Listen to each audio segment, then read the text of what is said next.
네, 플러스픽 시간입니다. 이지우 기자 나와 있습니다. 이 기자, 네. 오늘은 어떤 소식으로 시작해 볼까요? 네, 첫 번째 키워드부터 바로 보도록 하겠습니다. 네, 삼성봇 뜨나 이렇게 돼 있네요. 네, 봇하면 뭐가 떠오르시죠? 봇하면 로봇이 떠오르죠. 그렇죠. 네. 네. 삼성전자가 로봇 사업에 본격적으로 진출했다는 소식이 알려지면서 국내 로봇 관련주가 급등했는데요. 오늘은 좀 이 얘기를 해드리려고 키워드를 이렇게 잡았습니다. 이번 이제 삼성전자 조직 개편 얘기죠? 네, 맞습니다. 삼성전자는 최근 조직 개편을 통해서 올해 초 가전산하 부분에 있던 로봇 사업화 태스크포스를 로봇 사업팀으로 격상을 했습니다. 예. 연구 단계의 로봇 기술을 소개하는 수준에서 이제는 실제 수익을 좀 창출하겠다 이런 의지로 좀 풀이가 되고 있습니다. 이 삼성전자의 로봇 사업이 그렇다면 어떤 그림으로 구현이 될지 혹시 뭐 나온 게 있습니까? 제가 말로 전해드리는 것보다 영상으로 보여드리는 게 더 나을 것 같아서 영상을 좀 준비했는데요. 네. 삼성전자가 CES에서 공개한 삼성봇 핸디를 보면 조금 감이 잡히실 것 같습니다. 이 로봇은 물체를 인식하거나 잡고 옮길 수가 있어서 다양한 집안일을 수행할 수 있는데요. 보시는 것처럼 설거지통에서 오염된 그릇을 식기세척기에 넣는 그런 장면을 연출하고 있습니다. 저게 지금 현재 존재하는 제품인가요? 네, 그렇습니다. 출시는 아직 전인데요. 출시는 안 했어요? 네, 맞습니다. 예. 네, 또 이렇게 가정용 서비스를 제공하는 게 삼성봇 핸디라면 삼성봇 케어라는 것도 있는데 이건 돌봄 로봇입니다. 노약자 케어뿐만 아니라 가족 구성원들에 대한 헬스케어나 일정 관리 같은 걸 맞춤형으로 도와준다고 하고요. 그 외에도 음식점에서 주문을 받아 음식을 서빙하는 삼성봇 서빙, 고객 응대 로봇 삼성봇 가이드, 또 착용형 보행보조 로봇 챔스 같은 것들을 개발하고 있는데요. 이르면 내년부터 착용형 로봇을 포함한 삼성봇 시리즈가 계속해서 출시가 될 것으로 보입니다. 야, 당장 내년부터 출시라고요.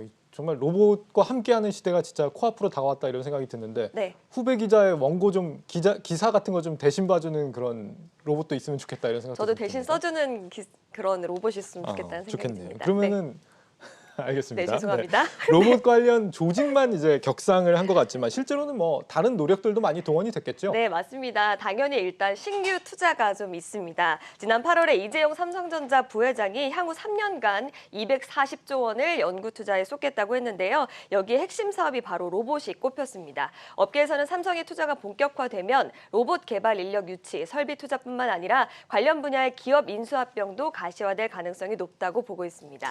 이 삼성 외에도 원래 로봇 하면 떠오르는 대기업이 한 곳 더 있지 않습니까, 우리가? 네, 한번 질문을 드려볼까요? 네. 현대차? 그렇죠. 현대차잖아요. 네, 현대차 얘기하시는 거죠? 네, 보스턴 맞습니다. 다이나믹스. 네, 맞습니다. 네. 올해 6월에 미국의 보스턴 다이내믹스를 1조 원에 인수한 바 있는데요. 인수 과정에서 정의선 회장이 사재를 털어서 지분 20%를 좀 확보하기도 했다고 알려지고 있죠. 예. 이 기업하면 사족 보행 로봇 스팟이 대표적입니다. 이 또한 영상을 좀 준비했는데요. 현대차는 이 스팟을 기아 오토랜드 광명에서 공장 안전 서비스 로봇으로 개발해서 시범 운영하고 있습니다. 또 LG전자도 대표적인데 SG 로보틱스, 또 로보스타 등 관련 기업을 잇따라 인수했고요. 또 LG 클로이 서브봇, 또 LG 클로이 가이드봇, LG 클로이 살균봇 등 여러 가지 로봇 제품들을 내놓고 있는 상황입니다.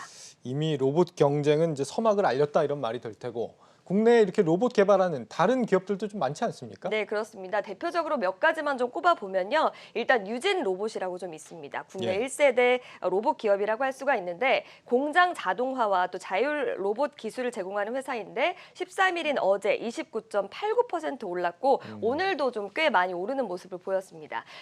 그 외에도 뭐 로보티스나 휴림 로봇, 로보스타 같은 다양한 뭐 기업 관련들이 기업 로봇 관련주로 꼽히는데요. 예. 다만 이런 나머지 로봇주들 같은 경우는 어제는 반짝 상승하더니 오늘은 좀 주가가 주춤한 모습을 보이기도 했습니다. 왜 이렇게 하루 만에 다시 인기가 시들해진 거예요? 아무래도 기대감은 있는데 실적으로 보일 수 있는 게 없기 때문으로 좀 풀이가 되고 있습니다. 예. 실제 전문가들은 코로나19 확산에 따라서 비대면 수요가 증가하면서 로봇 관련 니즈가 급증하고 있지만 단순한 테마에 그칠 가능성이 있다고 지적하고 있습니다. 로봇 관련주로 분류된 일부 기업들의 경우는 적자를 지속하고 있거든요. 예를 들어서 유진 로봇의 경우 지난해 매출액은 577억 원이었으나 영업이익은 88억 원 적자였고 휴림 로봇이나 로보스타 등도 역시 영업이익을 내지 못하고 있는 상황입니다.